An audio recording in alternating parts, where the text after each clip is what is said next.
அவர் நாமத்தில் மன்னிப்பு உண்டு, அவர் நாமத்தில் ரட்சிப்பு உண்டு, அவர் நாமத்தில் மன்னிப்பு உண்டு, அவர் நாமத்தில் ரட்சிப்பு உண்டு.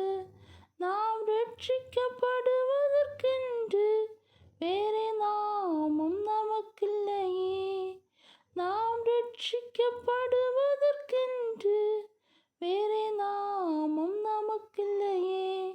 அவர் நாமம் இயேசு கிறிஸ்து, அவர் நாமம் இயேசு கிறிஸ்து, அவர் நாமம் இயேசு கிறிஸ்து, அவர் நாமம் இயேசு கிறிஸ்து.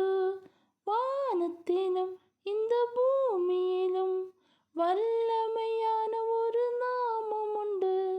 மனுஷருக்குள்ளே வல்லமையான வேறொரு நாமம் இல்லை.